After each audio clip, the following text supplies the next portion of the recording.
Bismillahirrahmanirrahim. Assalamualaikum warahmatullahi wabarakatuh.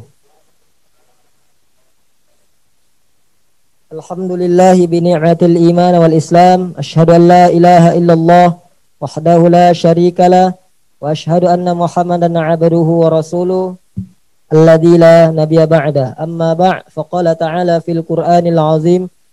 A'udzu billahi minasy syaithanir rajim. Bismillahirrahmanirrahim. Laqad kana lakum fi Rasulillahi uswatun hasanah ila akhir ayat.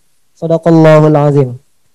Ma'asyiral pengajian bulanan Bapakis Bank Mandiri Region 1 Sumatera 1 yang kami hormati Bapak Wono Budi Cahyono yang telah berhadir di Masjid An-Nur Menara Mandiri, dan kami hormati para jemaah sekalian, dan yang kami hormati Medan area Balai Kota, area Banda Aceh, area Medan Imam Bonjol, area Rantau Prapat, area Siantar, area Batam, area Dumai, dan area Pekanbaru yang kami hormati. Tata tertib acara pada sore kita kali ini yakni pembukaan MC oleh saya sendiri Muhammad Fahri. Yang kedua, pembacaan ayat suci Al-Quran oleh saudara Mukhrijan merupakan CSR KCP Medan Lapangan Merdeka. Yang ketiga, ceramah agama dengan judul meneladani akhlak Rasulullah SAW dalam kehidupan sehari-hari yang akan disampaikan oleh Al-Ustadz Profesor Dr. Haji Muzakir MA. Kami ulangi sekali lagi, ceramah agama yang akan disampaikan oleh Profesor Dr. Haji Muzakir MA dengan tema meneladani akhlak Rasulullah Sallallahu Alaihi Wasallam dalam kehidupan sehari-hari. Yang keempat, tanya jawab yang boleh dari Masjid An-Nur ataupun dari Medan area ataupun area-area lainnya. Yang terakhir ditutup dengan doa. Acara selanjutnya pembacaan ayat suci Al-Quran yang akan dibacakan oleh saudara Mukhrijan. Kepada saudara Mukhrijan kami persilakan dengan segala hormat.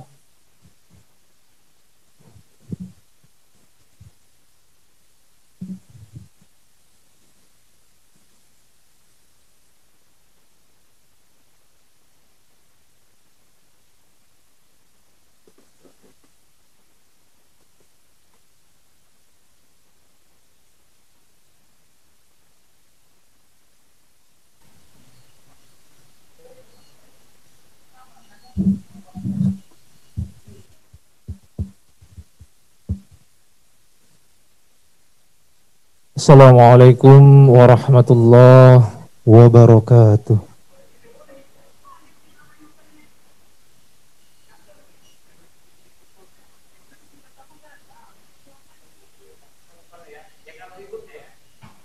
A'udzu billahi minasy syaithanir rajim.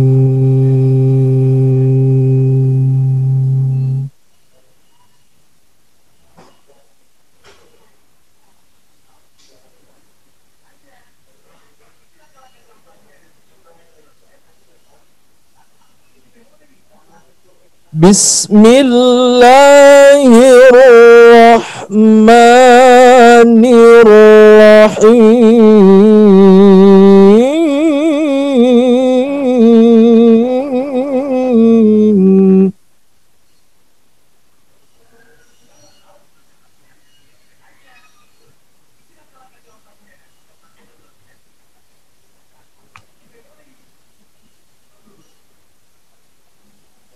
Laqad kana lakum fi Rasulillahi uswatun hasanah.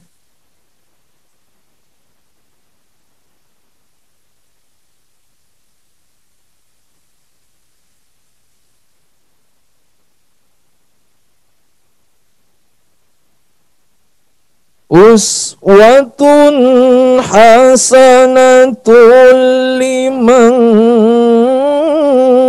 kana yarjullaha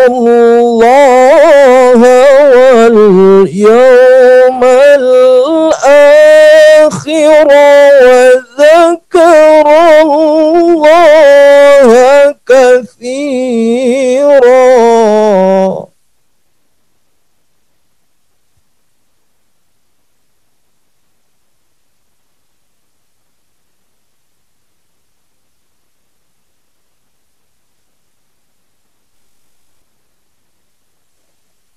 ولما رأى المؤمنون الأحزاب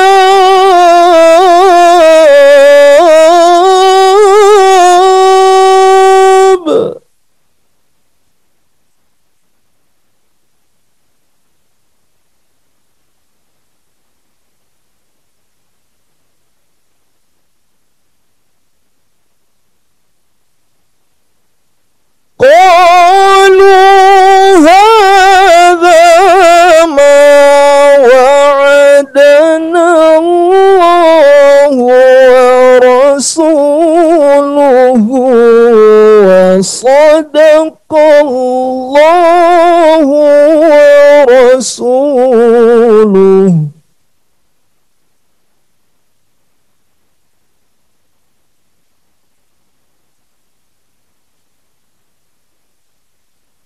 وما زادهم إلا إيمانا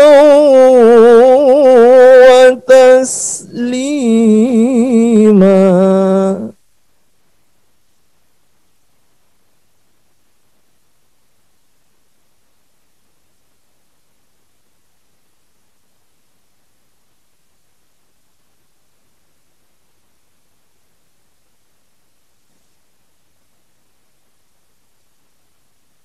من المؤمنين رجال صدقوا ما عاهدوا الله عليه.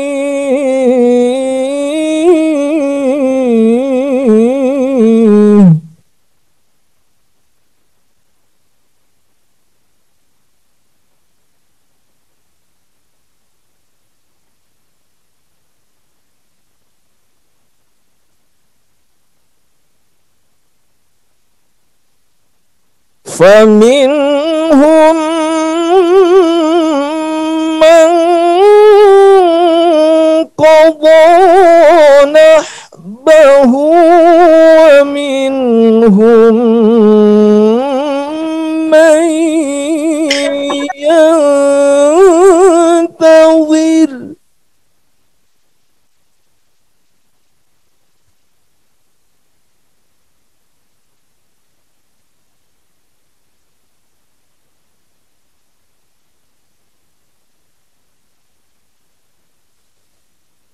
فمنهم من قضى نحبه ومنهم من ينتظر وما بدلوا تبديلا.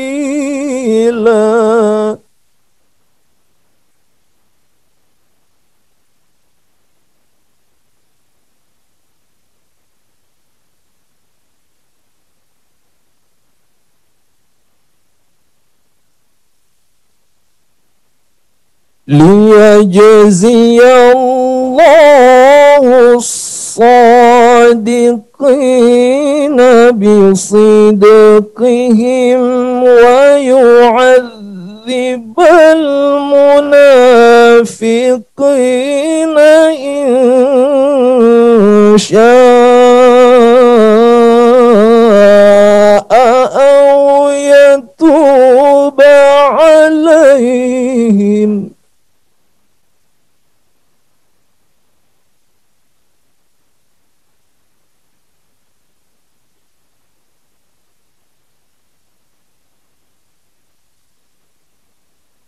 ويعذب المنافقين إن شاء أو يتوب عليهم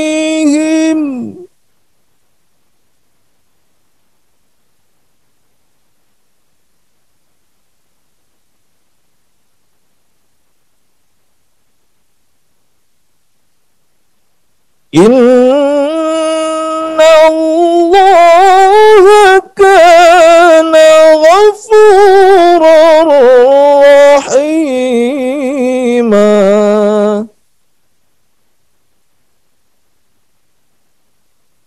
إن الله كان غفورا رحيما صدق الله العظيم. Assalamualaikum warahmatullahi wabarakatuh.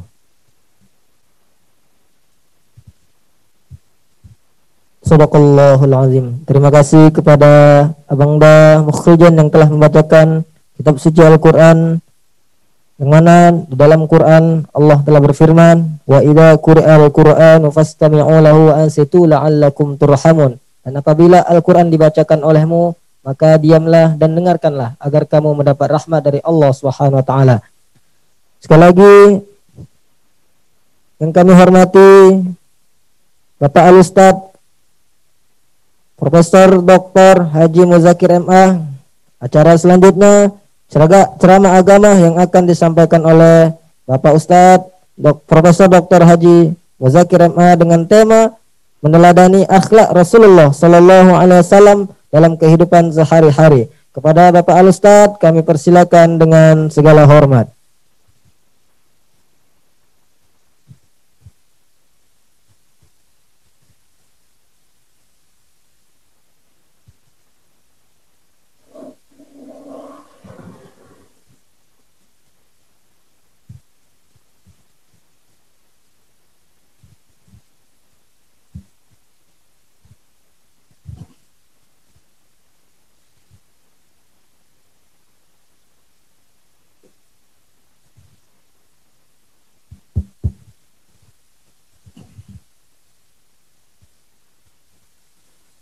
Bismillahirrahmanirrahim.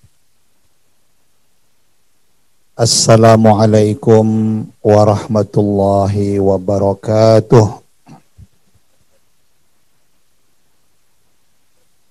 Alhamdulillahi rabbil alamin, alladzi arsala rasulahu bil huda wa dinil haqq liyuzhirahu 'alad dini kullih wa kafa billahi syahida. Wassalatu wassalamu ala sayyidil mursalin wa ala alihi wa sahbihi ajmain. Amma ba'du, qala Allah ta'ala fil Qur'anil Karim, Bismillahirrahmanirrahim. Wa ma arsalnaka illa rahmatan lil alamin. Sadaqallahul azim. Dan tidaklah kami mengutus engkau wahai Muhammad kecuali engkau adalah menjadi rahmat bagi alam semesta. Maha benar Allah dengan segala firman-Nya. Al-Quran Surah Al-Anbiya ayat 107. Yang sama kita hormati dan kita muliakan Bapak Wono Budi Cahyono, RCEO Region 1 Sumatera 1. Yang saya hormati dan saya muliakan Insan Mandiri, Bapak Ibu Region 1 Sumatera 1 yang mengikuti majelis ta'lim pada kesempatan ini, baik yang langsung dari Masjid An-Nur di Medan ataupun yang mengikuti lewat media internet, karena sekarang ini kita sudah disebut cyber education. atau cyber teaching. Mau tidak mau hari ini kita sudah menggunakan media internet sebagai tuntutan zaman yang tidak bisa kita hindari. Dan seluruh Bapak Ibu yang dirahmati Allah Subhanahu wa taala.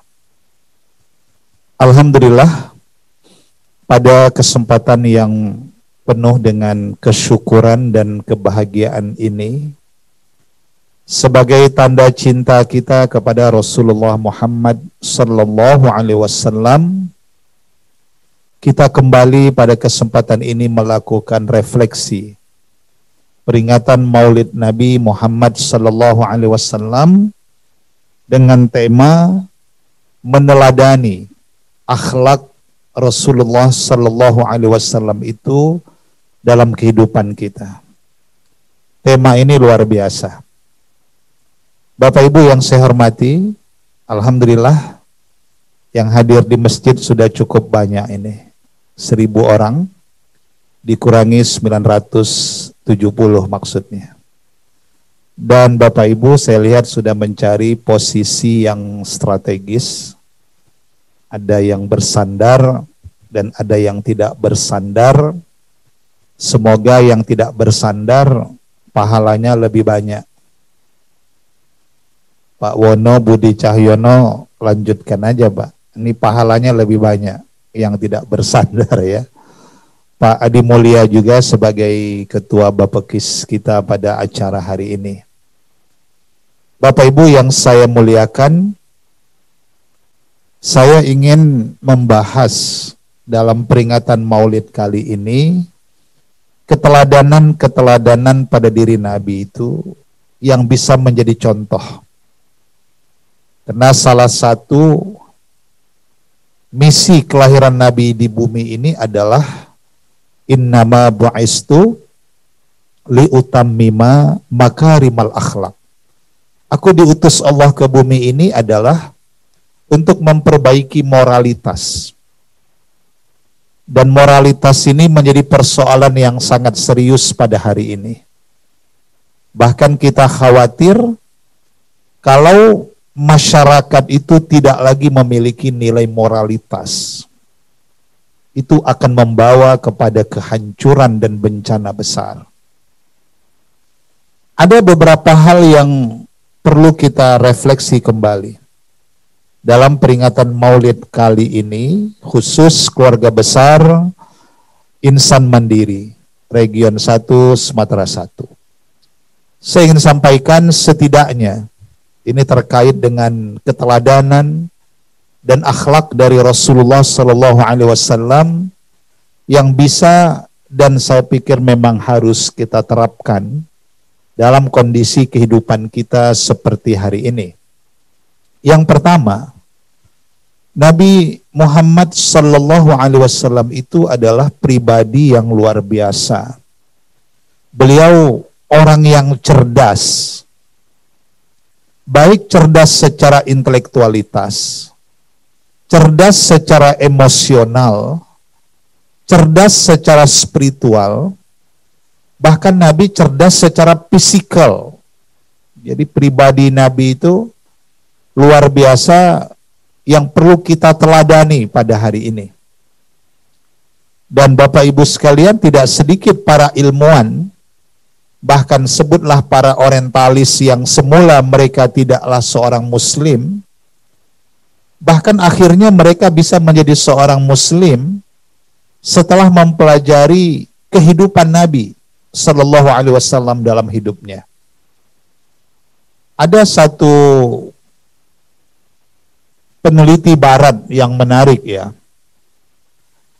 Sampai dia menulis sebuah buku yang berjudul Rasulullah Sallallahu Alaihi Wasallam is my doctor. Rasulullah itu dokter saya.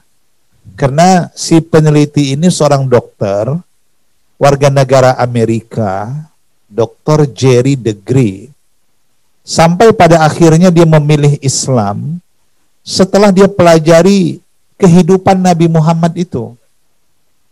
Karena dia seorang medis, yang dia lihat itu adalah sepanjang hidup Nabi Muhammad itu sampai 63 tahun, Nabi itu nggak pernah sakit. Ini menarik dalam penelitiannya. Padahal Nabi Muhammad itu orang Arab, tinggal di Mekah 13 tahun berdakwah. Itu orang Arab. Tradisi lokal makanan mereka itu kan cenderung memancing kolesterol itu. Kalau Bapak Ibu pergi ke Arab Saudi, Mekah, Madinah, itu makanan di Arab itu kebab, daging kambing, nasi biryani. Kan gak ada orang Arab makan pecel lele, Pak. Itu Armed, Arab Medan. Orang Arab tuh apalagi Rasulullah dalam sejarah, Nabi itu paling favorit paha kambing. Nah di Medan ini Pak Wono Budi Cahyono ada nasi biryani pakai paha kambing. Dan penelitian membuktikan daging kambing itu lebih sehat dari yang lain. Nah cuman kita ini kena sugesti takut darah tinggi, terakhir nggak dimakan pun naik darah tingginya. Sugesti itu bahaya. Ayo Pak, ini ada nasi kambing, jangan, saya darah tinggi. Terakhir nggak dimakan pun naik. Kenapa? Sugestinya darah tinggi, jadi nggak boleh. Makanya bagi peneliti, kenapa Nabi Muhammad itu yang makanannya kambing, unta, tapi fisiknya sehat? Ini kan penelitian yang menarik juga. Dan ini yang perlu kita teladani pada hari ini. Maka dalam berbagai kisah kehidupan Nabi Muhammad SAW itu luar biasa. Ternyata memang pola hidup Nabi itu yang membuat Nabi itu sehat, pola hidup. Nah, beberapa contoh kita lihat dalam sunnah Nabawi itu ya, sirah Nabawiyah itu, bagaimana Nabi itu tidak sehat. Beliau orang yang awal tidurnya, tapi awal bangunnya. Kita kan suka terbalik ini. Telat tidurnya, telat bangunnya. Bahkan orang yang sering begadang itu, saya pikir jangan begadang Pak, kecuali ada perlunya. Itu kata Bang Haji dalam salah satu lagunya ya. Karena orang begadang itu memang akan terganggu. Emosionalnya, kesehatannya, kemudian daya tahannya. Banyak efek buruk orang yang suka begadang itu. Maka Nabi Muhammad itu makanya sehat, beliau orang yang awal tidur. Setelah Isya, Nabi tidur. Tapi cepat bangun. Beliau tiap malam tidak pernah berhenti sholat tahajud. Nah ini pola hidup Nabi yang perlu kita contoh. Sehingga kalau kita buat dalam sebuah rumusan ya, kenapa Nabi itu cerdas secara emosional, cerdas secara fisik, intelektual, dan spiritual, ada rumusnya. Rumusnya itu adalah, kalau disingkat ya, jamu jati kendi. Ini pernah nggak Ustadz dengar istilah jamu jati kendi itu? Belum ya, tapi jangan cari di apotik, nggak ada. Inilah resep hidup sehatnya Nabi secara fisik, emosional, intelektual, dan secara spiritual. Karena beliau sudah mengamalkan ini. Jadi jamu jati kendi itu singkatan saja. Apa itu? Jamu itu jaga mulut. Jadi kalau kita mau sehat, aman, jaga mulut. Makanya sudah 7 bulan kita wajib pakai masker. Ini pakai masker ini mengajar kita jaga mulut juga filosofisnya. Dan bagi ibu-ibu pakai masker penghematan. Paling tidak biaya lipstik akan berkurang, Bu. Udah kurang lah untuk pakai macam-macam itu, karena udah pakai masker. Jaga mulut itu pertama, jaga mulut, jaga makanan. Nah, maka Rasulullah itu sehat, beliau tidak pernah makan sebelum lapar dan berhenti makan sebelum kenyang. Dan Nabi itu orang yang makannya tidak berlebihan. Beliau sedikit makan. Beda dengan kita. sedikit-sedikit makan. Jadi gimana kita bisa sehat? Nabi itu sedikit tidur katanya. Tapi kita ini sedikit-sedikit tidur. Ini kan pola hidup yang berbeda dengan yang dicontohkan Nabi itu. Beliau orang yang suka bersedekah, sedikit-sedikit berbagi, kita malah sedikit sedekah. Ini juga hal yang kontradiktif.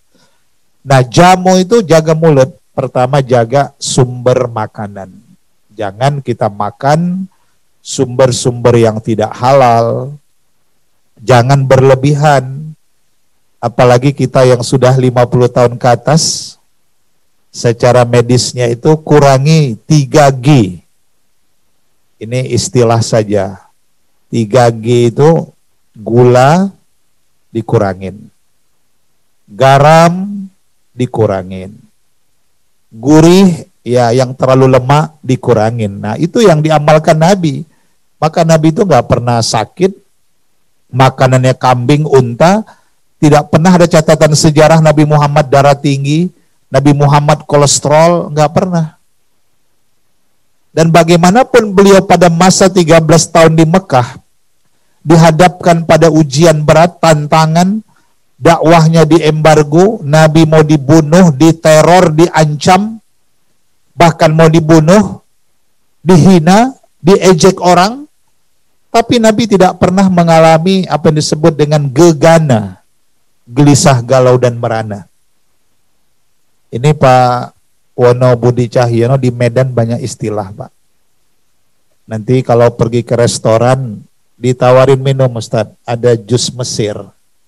Wah, kita kepingin tahu nih, gimana jus Mesir? Rupanya yang datang melon sirsa, Pak. Ada lagi jus Jennifer, wah ini apa lagi? Dari Amerika, rupanya jeruk nipis peras. Macam-macam lah. Ayo kita ke kantin, kirain mau makan Pak, rupanya kantin kajian rutin.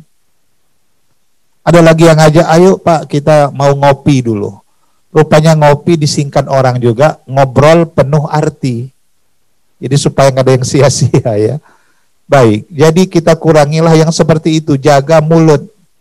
Nah termasuk jaga mulut itu artinya adalah tidak berbicara yang sembarangan.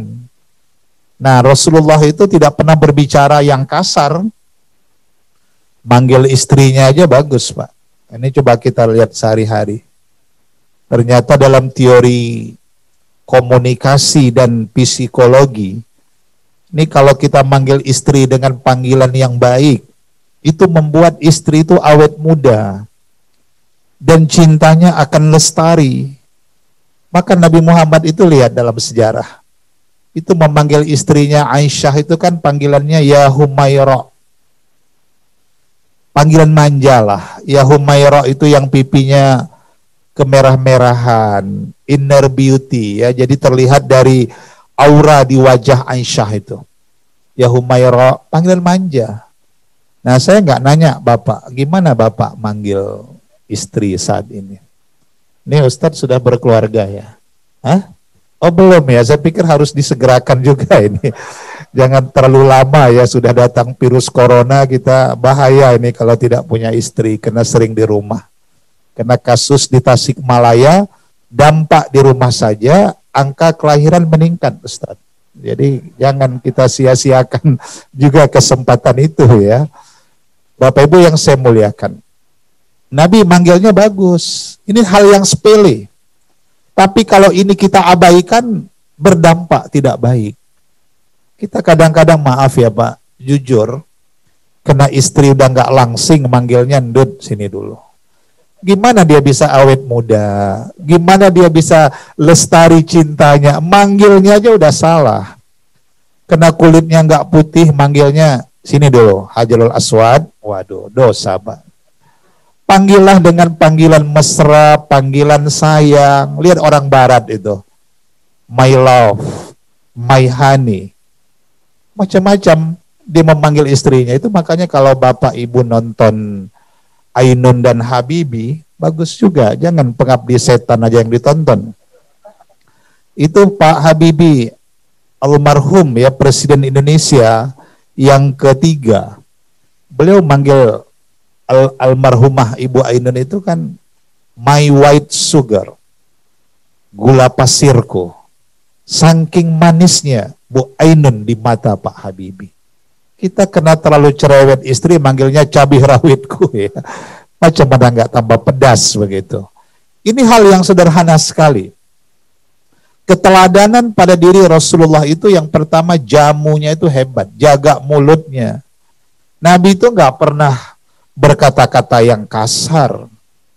Istrinya pernah buat minum, dan namanya manusia rupanya lupa nambahin madu. Kan itu bagus, minum air hangat plus madu, itu kan juga untuk imun kita, apalagi dalam suasana pandemi hari ini. Rupanya Aisyah itu terlupa nambahin madu. Minuman itu menurut satu catatan dalam kitab, dia itu rebusan buah zaitun ya. Jadi kalau diminum airnya agak pedar, maka ditambahkan madu. Rupanya Aisyah lupa, Pak. Begitu Nabi minum, ya Allah, ini airnya pedar, pahit. Tahukah cara Nabi negur istrinya? Ini contoh yang sederhana sekali. Beliau panggil ya Humaira sambil megangin gelas tadi. Untung aja Nabi nggak orang Medan, Sumatera Utara, Pak.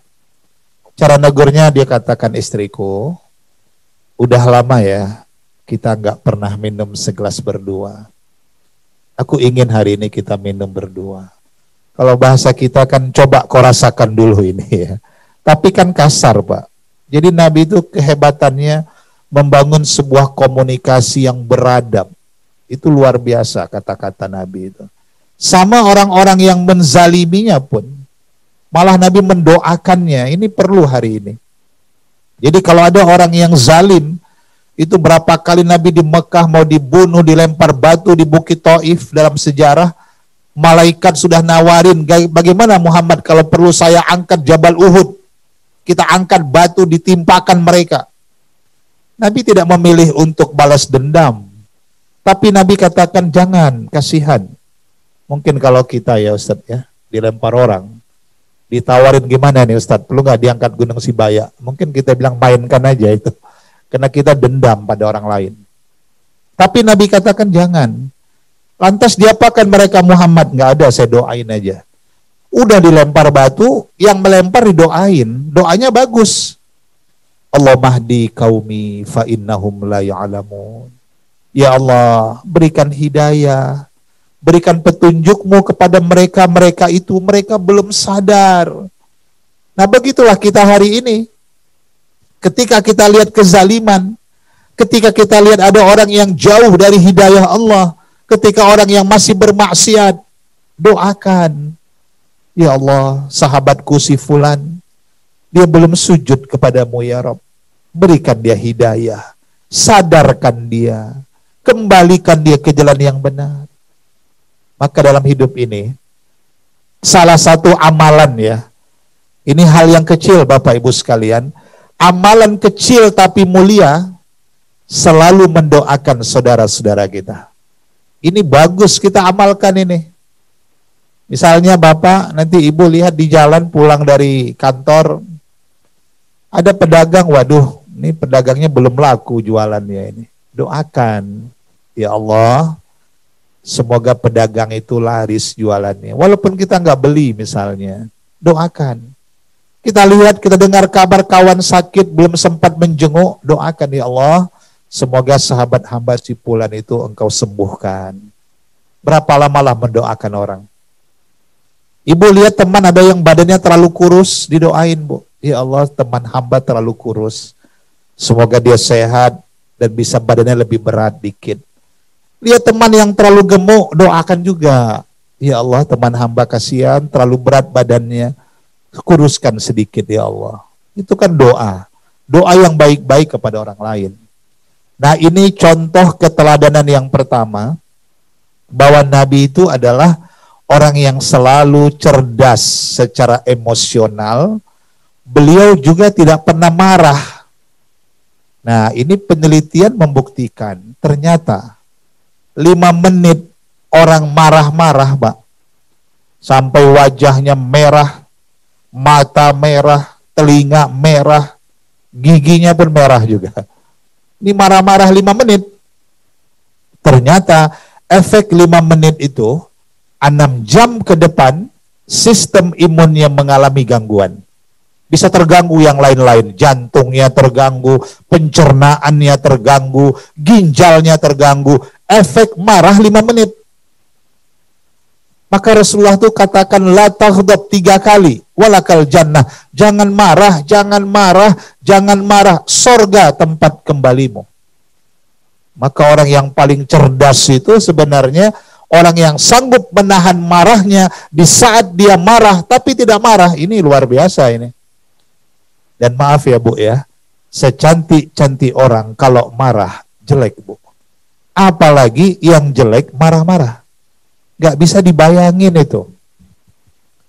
Ini rahasia, makanya Nabi itu sehat. Beliau bisa menghadapi tekanan, tantangan di tengah gurun padang pasir di kota Mekah pada zaman itu. Kena jamu, jaga mulutnya hebat. Kemudian apa lagi? Jati. Jamu, jati, kendi. Itu rumusnya tadi. Jati itu jaga hati.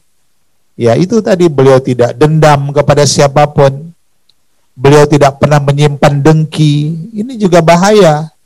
Penyakit dengki itu disingkat S4. Pernah dengar nggak Ustaz? Pernah dengar Ustaz? S4. Apa itu? Ini Ustadz Imam banyakan nggak taunya daripada taunya ini. Ini akibat hidup masih menyendiri, inilah dia. Jadi kalau orang nikah itu tambah cerdas dia Ustaz ya. Jadi apalagi di Bank Mandiri, mudah itu buat nanti acaranya. Jadi S4 itu susah melihat orang senang, senang melihat orang susah. Orang naik pangkat, dia demam dari 2 malam Ustaz. Orang nikah dia yang sesak jantungnya, kan bahaya ini. Nah makanya kita jangan S4 tapi balik 4S. Senang melihat orang senang, susah melihat orang susah. Nah Nabi itu makanya sehat, gak pernah dendam, gak pernah dengki kepada orang lain. Ini selagi kita jati, jaga hati, selamat hidup kita ini. Kunci itu kan di sini, di hati itu. Nah satu lagi kendi.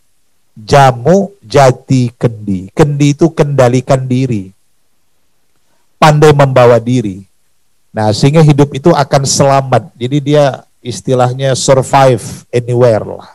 Di mana saja dia berada, dengan siapa saja, dia punya kemandirian, dia bisa menyesuaikan diri dengan siapapun. Nah itu kehebatan Nabi Muhammad SAW, sehingga wajarlah Nabi dalam sejarahnya bisa menjadi panglima perang, pedagang yang sukses, menjadi presiden di kota Madinah, diplomat yang cerdas. Kenapa itu? Resepnya jamu, jati, kendi. Hidup ini jaga mulut, jaga hati, dan kendalikan diri. Nah, kecerdasan itulah keteladanan yang hari ini justru sangat mahal harganya. Ya, maaf saja Bapak Ibu sekalian, orang hari ini terlalu mudah marah, carut marut, sampai menyebut nama-nama hewan. Dan mungkin kita nggak sadar Pak, rupanya di dalam dunia hewan itu, ada hewan yang paling kecewa di Indonesia ini. Karena katanya kalau dipanggil nama kami, kenapa manusia itu begaduh? Di antaranya yang paling kecewa itu babi, Ustadz katanya.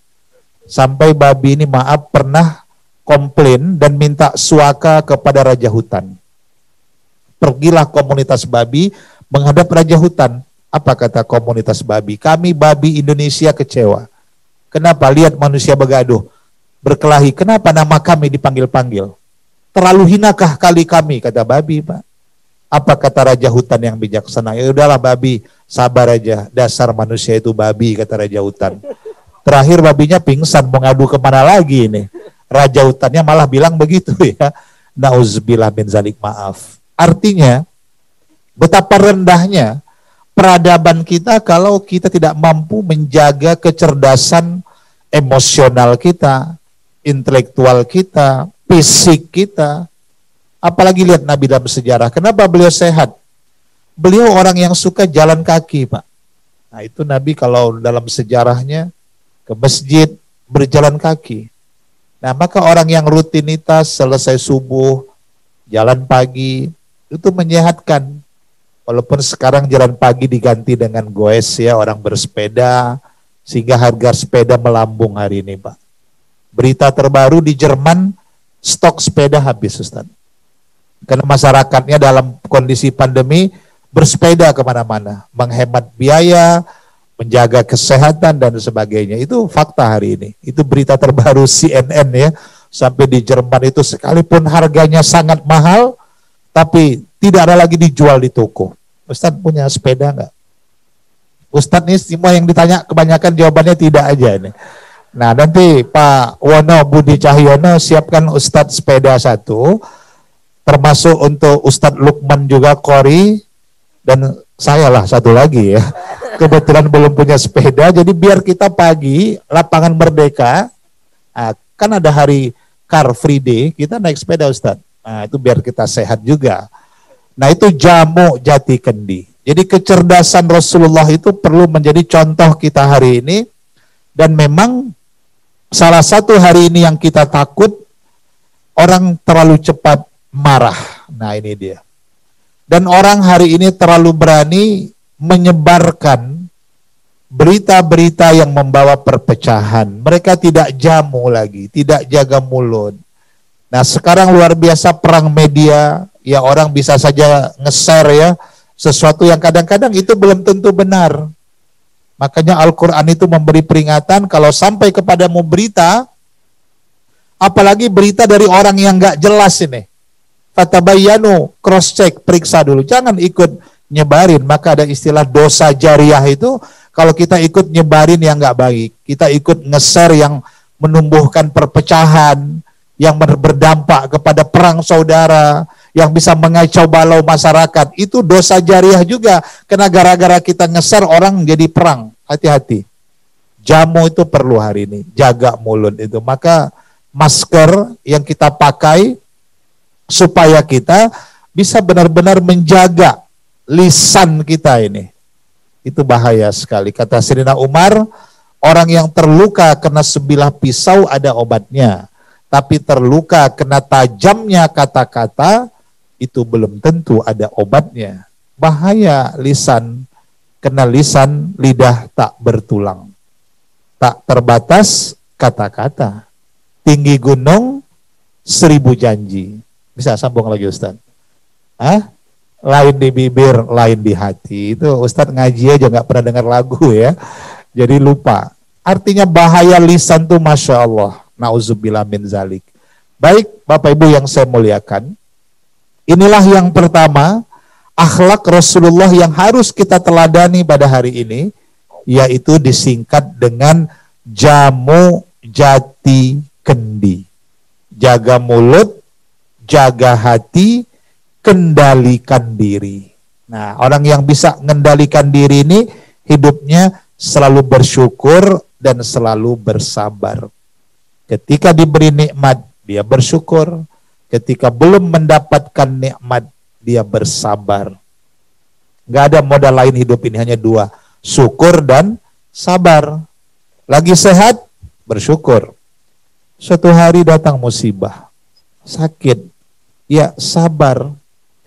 Karena sakit itu pun dalam kaji tasawuf juga nikmat, Pak. Kenapa dikatakan nikmat? Itu dalam satu kajian ya. Ini kajian spiritual.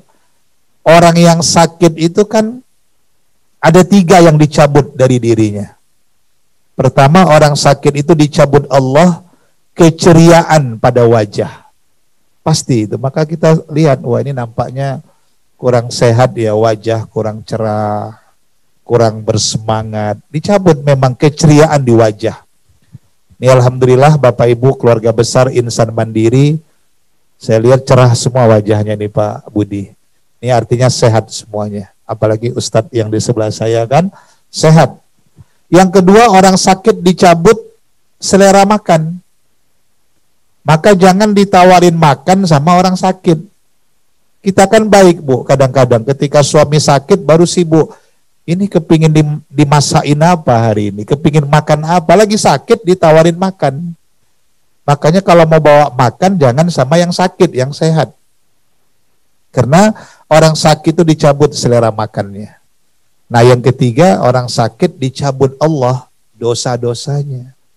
Makanya sakit itu pun nikmat. Dan hebatnya ketika orang sakit itu sembuh, yang 3 dicabut, 2 dikembalikan. Keceriaan wajah dikembalikan. Wah, udah mulai segar lagi. Selera makan tadi nggak selera Pak. Sate padang nggak mau, nasi goreng komda nggak mau, sate padang bata nggak mau, semua nggak ada yang mau. Tapi begitu sehat, selera makannya datang lagi. Tapi dosa yang dicabut Allah tidak dikembalikan. Maka orang sakit itu pun sebenarnya menghapus dosa-dosa mereka.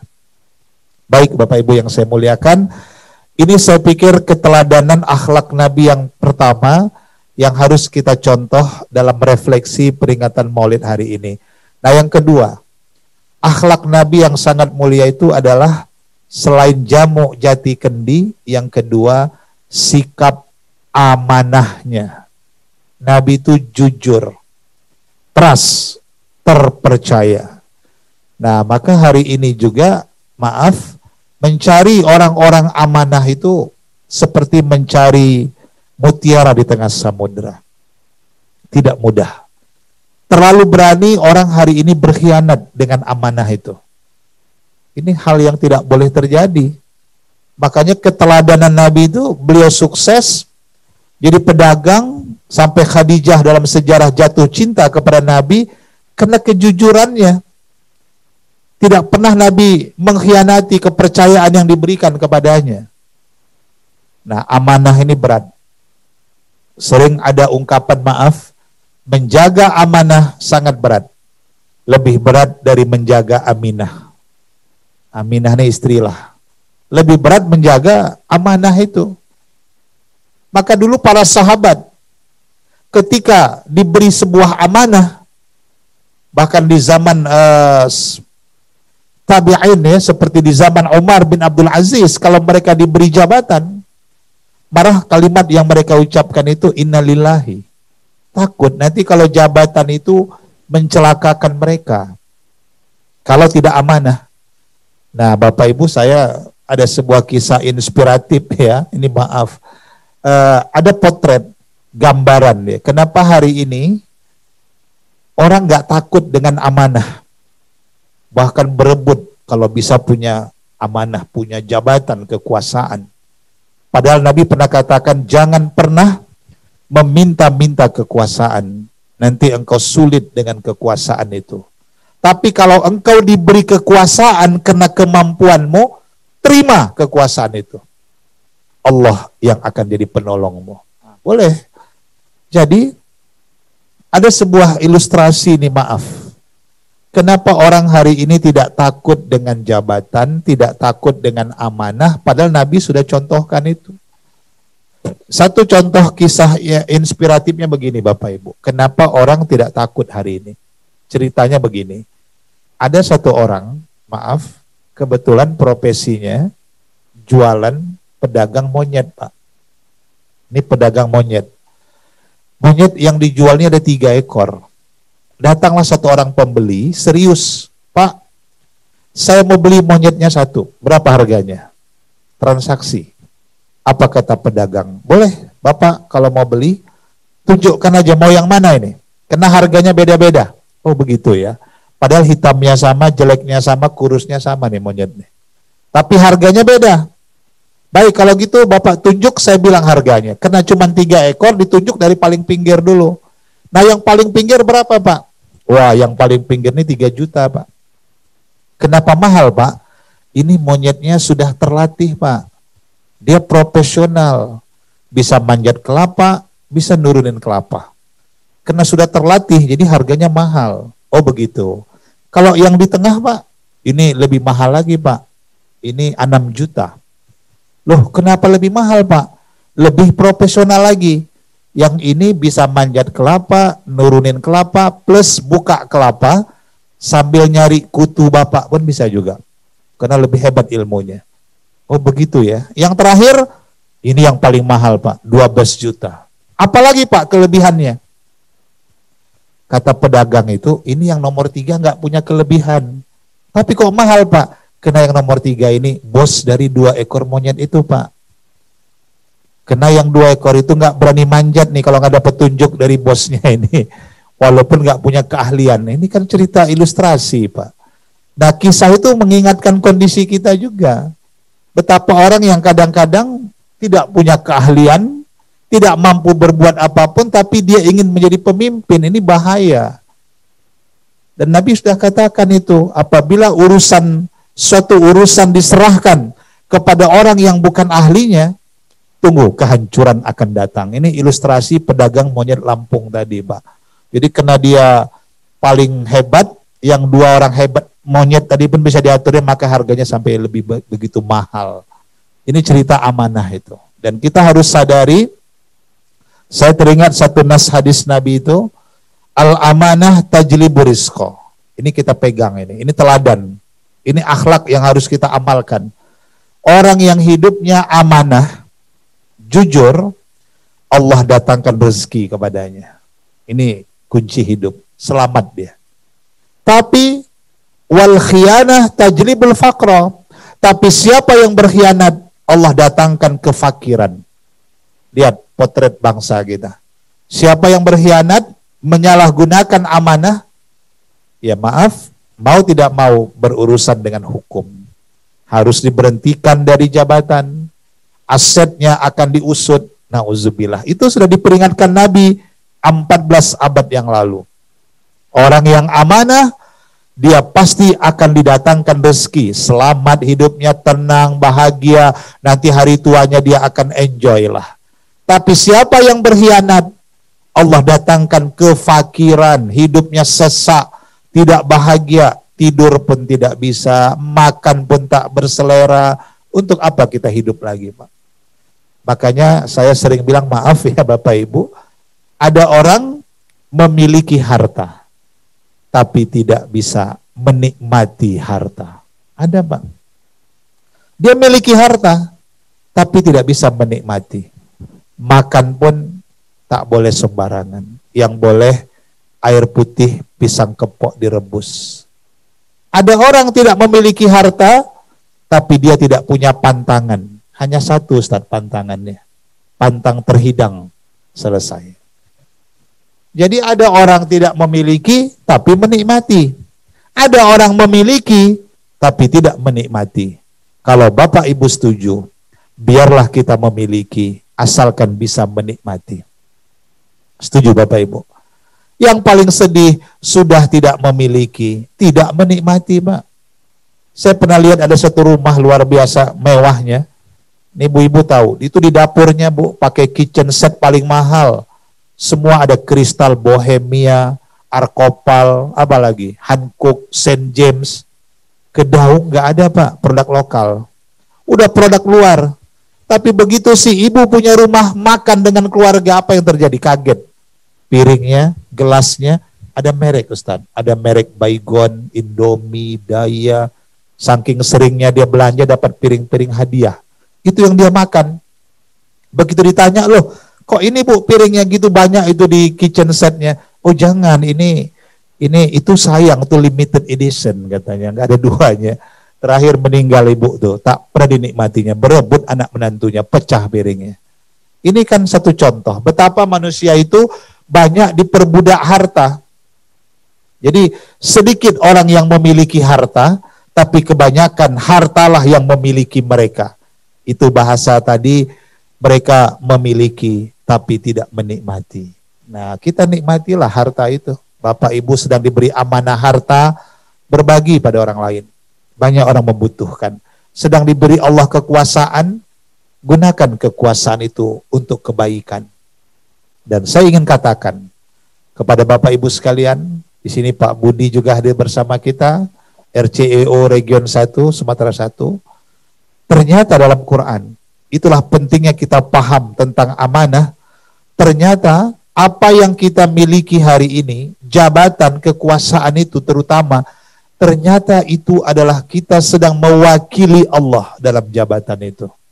Jadi kalau Bapak, Ibu jadi kepala bagian, jadi direktur, jadi kanwil, Bapak, Ibu mewakili Allah dalam jabatan itu. Bukan tanggung, Pak. Maka kalau dia berkhianat, dia sedang berkhianat kepada Allah. Tapi kalau dia bekerja yang terbaik, dia mempersembahkan juga yang terbaik itu untuk Allah Subhanahu wa taala. Hati-hati bahwa kita sebenarnya sedang mewakili Allah dalam setiap jabatan dan pekerjaan kita. Surah Ar-Rahman ayat 29 itu. Nah, maka yang kedua, keteladanan yang harus kita miliki hari ini adalah menyadari tentang amanah. Perlunya kita menjaga segala yang dititipkan Allah itu. Nah, yang ketiga mungkin juga sangat penting. Selain amanah, yang ketiga adalah sikap istiqomah. Nabi itu dalam sejarah hebatnya Rasulullah itu, beliau istiqomah, teguh pendirian dan tidak tergoyahkan. Itu kita baca satu cuplikan sejarah. Apa yang tidak ditawarkan Nabi kepada Nabi pada masa itu. Demi supaya Nabi berpihak kepada orang-orang kufar pada zamannya. Mereka tawarkan harta yang disingkat dengan 3 ya. Ini kan populer, Ustaz pernah dengar ya. Harta, tahta, apa satu lagi Ustaz? Wanita. Harta, tahta, wanita. Tambah lagi Pak, Toyota. Ini hari ini. Ditawarkan kepada Nabi Muhammad, engkau berhenti aja lah dakwah, gak usah lagi ngajak orang kepada kebaikan. Kau mau apa? Kata orang-orang kafir pada zaman itu. Kami berikan harta, wanita, tahta, semua diberikan. Itu janji manis yang luar biasa. Ini racun dunia. Memang banyak orang tidak istiqomah gara-gara yang 3 ini. Gara-gara harta, bisa orang tidak lagi istiqomah dalam prinsipnya. Gara-gara tahta dan wanita. Ini racun kalau tidak bisa kita mensiasatinya. Jadi jawaban Nabi sederhana sekali kepada mereka. Wahai paman-pamanku, saudara-saudaraku, luar biasa yang kalian tawarkan itu. Tapi ketahuilah wahai pamanku, andaikan matahari dan rembulan pun kalian turunkan, aku tidak akan berhenti menyampaikan kebenaran ini. Apa artinya? Istiqomah, teguh pendirian, konsisten dalam kebenaran, dalam kebaikan, tidak tergoyahkan dengan apapun. Dan itu yang mengangkat derajat kemuliaan manusia. Sampai Quran sebutkan itu dalam surah Fussilat 33:1 itu, innal ladzina qalu rabbunallah summastaqamu tatanazzalu alaihimul malaikah. Jadi orang yang istiqomah itu sampai Allah turunkan malaikat Pak menjaga kita. Jadi selagi kita dalam kebenaran, dalam kebaikan, jangan pernah tergadaikan dengan apapun. Nah, ini mahal harganya. Ini keteladanan pada diri Nabi. Istiqomah pada prinsip dan kebenaran yang diberikan kepada kita. Baik Bapak Ibu, keluarga besar Insan Mandiri yang saya muliakan, mungkin ini saja Pak Wono, Budi Cahyono, dan Bapak Ibu sekalian, refleksi ya, saya pikir sebagai hikmah peringatan Maulid Nabi Sallallahu Alaihi Wasallam. Yang lebih penting saya pikir adalah bagaimana kita mampu mengimplikasikan itu, terutama membangun kecerdasan tadi, baik kecerdasan intelektual, spiritual, emosional, dan fisik dengan resep jamu jati kendi. Kemudian kita mampu mensikapi bahwa hidup adalah amanah dan suatu saat Allah akan meminta pertanggungjawaban itu kepada kita. Dan satu lagi, milikilah sifat istiqomah itu. Kita teguh pendirian, jangan takut, malaikat akan diturunkan Allah kepada kita. Nahnu awliya'ukum fil hayatid dunya wa fil akhirah. Bahkan Allah melindungi orang-orang yang istiqomah. Walaupun mungkin kadang-kadang darah dan nyawa bisa menjadi taruhannya.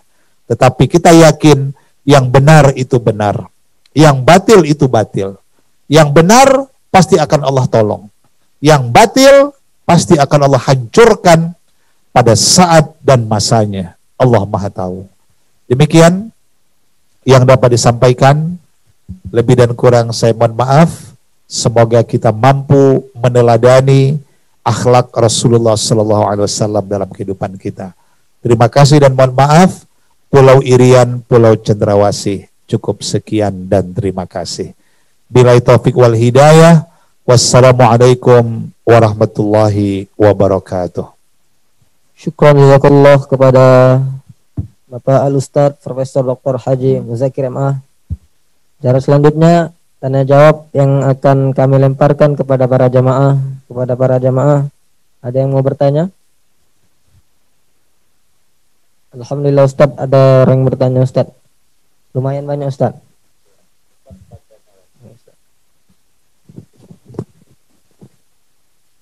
Ustadz, apa yang dapat kita ambil dari dakwah Nabi Muhammad sallallahu alaihi wasallam?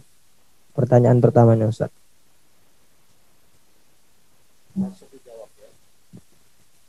Baik, terima kasih kepada yang sudah bertanya. Apa yang bisa kita ambil dari dakwahnya Rasulullah Muhammad sallallahu alaihi wasallam? Jadi kalau kita kembali kepada sejarah, ketika 13 tahun Nabi di Mekah, dakwah Nabi itu tekanannya hanya 2. Dan itu berlaku sepanjang zaman. Yang pertama, dakwah Nabi itu adalah bagaimana manusia itu memiliki ketauhidannya kepada Allah. Keimanannya kepada Allah. Ini dakwah pertama. Dan dakwah ini abadi sepanjang zaman. Hari ini, justru kita jangan pernah berhenti bagaimana mengajak umat ini terus dalam ketauhidannya kepada Allah, keimanannya kepada Allah.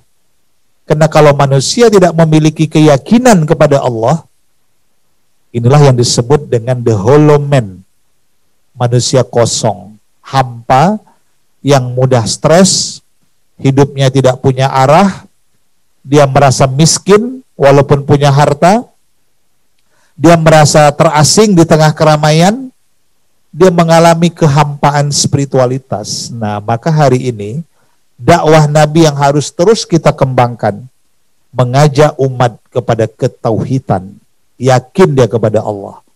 Jangan kita jadi hamba harta, jangan jadi hamba kekuasaan, jangan jadi hamba dari manusia, kita harus menjadi hamba Allah.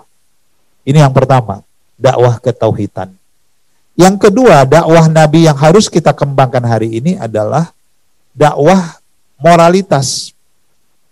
Karena Nabi 13 tahun di Mekah juga, selain Nabi menghancurkan berhala-berhala itu, supaya umat menyembah Allah Subhanahu wa Ta'ala, yang kedua adalah bagaimana memperbaiki tatanan masyarakat madani, masyarakat yang berperadaban. Karena di zaman itu Nabi dihadapkan pada tradisi lokal, masyarakatnya minum arak, masyarakatnya berjudi, masyarakatnya juga mengundi nasib. Nah, itu juga hal yang meruntuhkan moralitas. Maka hari ini pun jangan berhenti kita mengajak umat kepada nilai-nilai moralitas. Apalagi hari ini kita sadar atau tidak, kita dihadapkan pada 5 kejahatan yang masif. Miras, apalagi madon, dunia pelacuran, pergaulan bebas, madat, narkoba, dan sekelasnya apa saja, maling, ya sekarang luar biasa kejahatan itu, begal, sampai kepada main, tanda kutip, judi, dan sebagainya. Nah, semua ini kejahatan yang sudah masif, ya, sudah menyeluruh, dan kembali kepada kesadaran kita. Nah, maka orang yang bertauhid, orang yang beriman kepada Allah biasanya kesadaran itu lebih tinggi. Nah, kalau masyarakatnya sudah bagus kesadarannya, akan muncullah tatanan moralitas, etika. Nah, ini saya pikir 3 hal ya, dakwah tauhid, dakwah moralitas, dan dakwah bagaimana masyarakat itu bisa melakukan hal-hal yang terpuji dan meninggalkan segala hal yang tercela pada kehidupan kita hari ini. Syukron Ustaz. Ya. Selanjutnya pertanyaan yang kedua Ustaz. Apa makna cinta dalam kehidupan Nabi Muhammad sallallahu alaihi wasallam? Jadi mungkin pertanyaan itu begini, bagaimana memaknai tanda cinta kita kepada Rasulullah, ya. Kita cinta kepada Allah, cinta kepada Rasulullah. Jadi, kalau kita cinta kepada Rasulullah, bukti cinta itu adalah kita amalkan dan kita jaga warisan yang ditinggalkannya. Apa itu? Al-Quran dan sunnahnya. Nah, kalau kita cinta kepada seseorang kan kita biasanya mengidolakan, Bahkan kita contoh gaya hidupnya, perilakunya, bahkan model pakaiannya kan begitu ya. Nah kita cinta kepada Rasulullah pun begitu. Apa yang diajarkannya, ya kita contohlah. Itu kalau kita kembali kepada sunnahnya, sampai ada lebih kurang 7 sunnah Nabi. Nah lewat peringatan maulid kita kali ini, coba bukti cinta kepada Nabi, sudahkah mampu kita amalkan yang 7 sunnah Nabi ini? Apa itu? Nabi itu tidak pernah berhenti qiyamul lail, tahajud. Nah, coba kita merenung pada diri kita. Sudahkah kita mampu melakukan rutinitas sholat tahajud? Itu bukti cinta, kita amalkan sunnahnya. Apalagi? Nabi itu selalu sholatnya berjamaah. Apalagi subuhnya berjamaah. Berjamaah. Selalu ke masjid. Nah, kita kadang-kadang jarang ke masjid, Pak. Jarang di belakang imam. Baru ke masjid langsung ke depan imam. Ini kan salah juga kita ini. Salat mayit, Pak. Jadi sebelum di depan imam, mumpung hidup, biasakan di belakang imam berjamaah. Apalagi, Nabi selalu membaca Al-Quran. Nabi tidak tinggal salat duhanya. Nabi selalu wudu. Nah, sejak ada corona, ada himbauan kita berudu, sering cuci tangan. Nabi sudah amalkan itu 14 abad lalu, hidup yang bersih.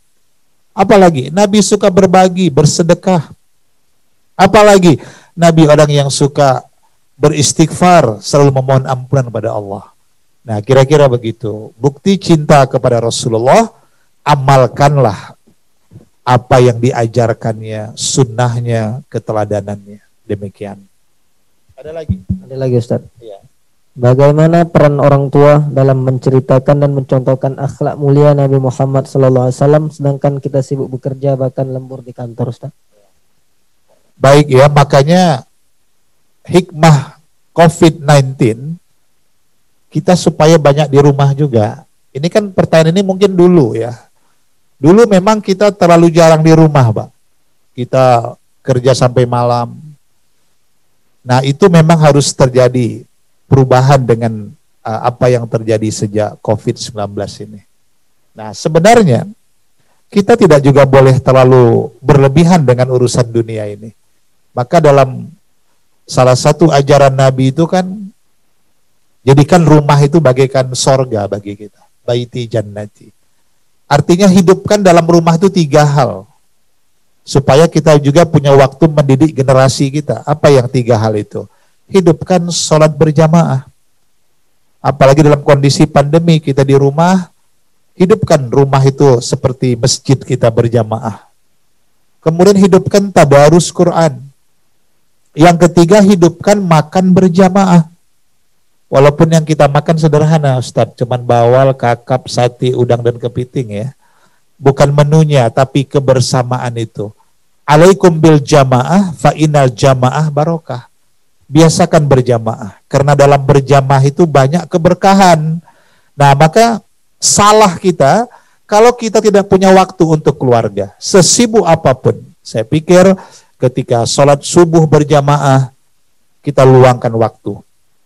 Karena dalam teori pendidikan, rumah tangga adalah madrasah pertama, universitas pertama, sekolah pertama mendidik anak. Jadi kalau kita ingin anak kita lebih baik, kitalah yang memulai itu dalam rumah tangga. Kitalah gurunya, baru sekolah, baru lingkungan. Nah, tapi kalau di rumah saja anak kita tidak terdidik, kita tidak punya waktu, gimana nanti di luar? Kalau dia salah bergaul, itu menjadi tanggung jawab bagi kita. Saya pikir itu yang harus kita amalkan. Ada lagi? Yang terakhir Ustadz, Ya. bagaimana cara kita saat ini untuk merayakan Maulid Nabi, sedangkan ada yang membolehkan dan ada yang tidak membolehkan, Ustaz? Ya. Jadi apa yang kita lakukan ini kan mencari hal yang terbaik sebenarnya. Walaupun peringatan Maulid ini ada yang menganggap tidak ada dasarnya, tapi kita harus melihat apa tujuan kita memperingati ini.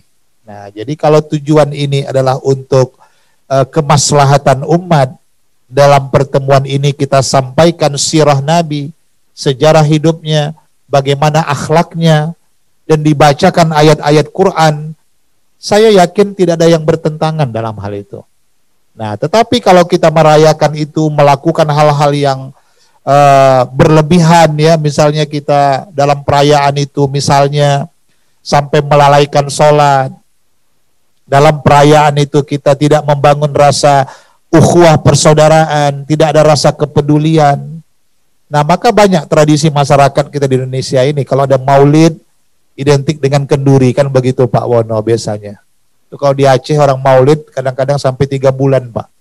Potong sapi, kambing, nanti satu kampung makan kenduri maulid. Nah, sehingga maulid itu identik dengan membangun persaudaraan, saling berbagi rezeki. Nah, jadi kalau tujuannya adalah kemaslahatan dan kebaikan umat, dan disampaikan syiar bagaimana keteladanan Nabi, disampaikan dakwah, tentu hal itu menjadi hal yang positif. Ya, walaupun mungkin karena ada paham di zaman Nabi tidak ada peringatan maulid, tetapi dengan melihat tujuan dari peringatan itu adalah lebih banyak manfaatnya, saya pikir itu silahkan. Nah, selagi dalam majelis itu kita sampaikan hal-hal yang baik berdasarkan Al-Quran, berdasarkan sunnah, dan di sana kita membangun persaudaraan, dan kita bisa merefleksi diri, silahkan peringatan itu dilaksanakan. Ustaz. Alhamdulillah Ustaz. Terima kasih atas jawabannya. Ada satu lagi Ustaz melalui via Zoom. Boleh kita lihat Ustaz pertanyaannya? Nggak ada. Alhamdulillah. Acara selanjutnya pembacaan doa yang akan dibacakan oleh Al-Ustaz Profesor Dr. Haji Muzakir MA kepada Bapak Al-Ustaz. Kami persilakan. Astaghfirullahaladzim. Astaghfirullahaladzim. Na'udzubillahi minasyaitonirrajim. Bismillahirrahmanirrahim. Alhamdulillahirabbil alamin. Wassalatu wassalamu ala asyrafil anbiya wal mursalin wa ala alihi wa sahbihi ajmain. Rabbana taqabbal minna innaka antas samiul alim wa tub alaina innaka antat tawwabur rahim. Ya Allah, ya Rabb, ya wasi'al maghfirah, ya tawwabur rahim, ampunkan dosa-dosa kami, dosa kedua orang tua kami. Kasihi dan sayangilah mereka sebagaimana mereka telah mengasihi dan menyayangi kami di waktu kecil. Kami sadar ya Rabb, ridhomu adalah pada ridho kedua orang tua kami, dan murkamu adalah pada murka kedua orang tua kami. Ajarilah kami untuk senantiasa bersyukur kepadamu, dan kami tahu berterima kasih kepada ayah dan ibunda kami. Ya Allah, ya Rabb, ya Ghani, ya Malikul Quddus, Engkau yang maha kaya, Engkau yang maha pemberi. Jadikanlah kami ya Rabb abdan syakura, hamba yang senantiasa bersyukur kepadamu.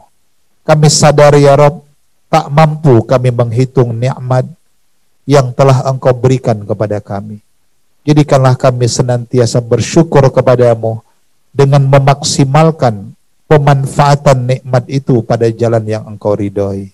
Dan kami takut ya Allah, jika suatu saat nikmat itu akan sirna dari kehidupan kami, manakala kami mengkhianati dan menodai nikmat yang Engkau berikan. Ya Allah, ya Arhamar Rahimin, pada saat ini kami sedang memperingati kisah kelahiran Nabi Rasulullah Muhammad sallallahu alaihi wasallam yang merupakan uswatun hasanah, suri tauladan yang terbaik bagi kami. Berikanlah kami ya Rabb kemampuan untuk dapat mengamalkan apa yang menjadi warisan yang telah dibawa oleh baginda Nabi sallallahu alaihi wasallam, Al-Quran dan sunnahnya. Kami mampu hidup bersama Al-Quran dan selalu menjadi bacaan yang menyejukkan hati kami dan menjadi pelita yang menerangi alam kubur kami pada suatu saat. Ya Rabb, berikanlah kami keimanan, kesadaran, dan akhlak yang mulia untuk senantiasa dapat mencontoh keteladanan baginda Nabi sallallahu alaihi wasallam, dan kelak kami mendapatkan syafaatnya karena cinta kami kepadamu dan cinta kami kepada Rasulmu Muhammad sallallahu alaihi wasallam. Ya Allah, ya Rabb, pada saat ini kami semua sedang dihadapkan pada musibah yang sangat berat, pandemi COVID-19. Ajarilah kami ya Rabb untuk memahami apakah musibah yang terjadi ini merupakan ujian bagi kami, ataukah ini merupakan hukuman yang sedang Engkau berikan, ataukah ini juga teguran yang sedang Engkau berikan supaya kami sadar dan kembali ke jalan yang benar. Kami sadar ya Rabb, tidak ada daya dan tidak ada kekuatan bagi kami dalam menghadapi berbagai persoalan dalam kehidupan kami. Tanpa campur tangan-Mu, tanpa pertolongan-Mu, tiada daya dan tiada kekuatan bagi kami. Ya Rabb, kami mohon kepadamu dengan menyebut nama-Mu, semoga segala wabah yang berbahaya ini, baik yang datang dari langit, dari bumi, dan dari segala penjuru, akan tidak berbahaya bagi kami dengan menyebut nama-Mu. Karena Engkau Maha Tahu, Engkau Maha Melihat apa yang terjadi pada kehidupan kami. Ya Rabb, berikan kepada kami semua, dan khususnya kepada keluarga besar Insan Mandiri Region 1 Sumatera 1. Berikan kepada kami semuanya keimanan yang istiqomah. Kami hidup dalam iman, dan suatu saat kami kembali kepadamu dalam golongan orang-orang yang beriman. Anugerahkan kepada kami ya Rabb rezeki yang luas, halalan thayyibah, rezeki yang menambah ketaatan kami kepadamu. Dan jadikanlah ya Rabb keluarga kami, rumah tangga kami, suami, istri, dan anak keturunan kami, mereka menjadi penyejuk hati bagi kami, menjadi orang-orang yang selalu ruku dan sujud di hadapan-Mu, dan kelak menjadi pemimpin bagi orang-orang yang bertakwa. Jauhkanlah kami dari segala fitnah, jauhkan kami dari segala tipu daya, jin dan kejahatan manusia. Engkaulah sebaik-baik pelindung dalam kehidupan kami. Kami sadar ya Rabb, hidup ini adalah amanah, dan suatu saat Engkau akan meminta pertanggungjawaban apa yang sudah kami lakukan. Karena itu ya Rabb, kami selalu memohon kepadamu, berikan kami setiap saat hidayah-Mu. Jika kami berbuat kesalahan, Engkau tegurlah kesalahan kami. Engkau berikan kepada kami kesadaran, hati nurani, untuk tidak melakukan segala apa yang Engkau larang dalam kehidupan ini. Rabbana atina fid dunya hasanah wa fil akhirati hasanah wa qina adzabannar. Wa sallallahu ala sayyidina Muhammad wa ala alihi wa sahbihi wasallam. Walhamdulillahi rabbil alamin. Taqabbalallahu minkum. Wa minkum taqabbal. Terima kasih kepada Pak Al-Ustaz Profesor Dr. Haji Muzakir MA, dan terima kasih kepada Bapak Ono Budi Cahyono selaku RCO Region 1 Sumatera 1. Terima kasih kepada para jemaah yang telah berhadir di Masjid An-Nur Menara Mandiri. Terima kasih kepada para jemaah yang di meeting Zoom area Banda Aceh, area Medan Imam Bonjol, area Medan Balai Kota, area Rantau Prapat, area Siantar, area Batam, area Dumai, area Pekanbaru. Terima kasih. Semoga apa yang kita laksanakan dalam memperingati Maulid Nabi Muhammad SAW menambah kecintaan kita kepada Nabi Muhammad SAW, dan semoga acara yang kita laksanakan ini mendapat rahmat dari Allah Subhanahu wa taala, dan semoga kita dijauhkan dari Allah Subhanahu wa taala mara bahaya, baik keluarga kita dan diri kita. Kita tutup majelis ini dengan doa kifaratul majelis. Subhanakallah bihamdi asyhadu alla ilaha illa anta astaghfiruka wa atubu. Sekian, wassalamualaikum warahmatullahi wabarakatuh. Waalaikumsalam warahmatullahi wabarakatuh. Waalaikumsalam warahmatullahi wabarakatuh. Dan memang orang-orang yang mungkin mengaplikasi ini kita sangat mempelajari usia manusia yang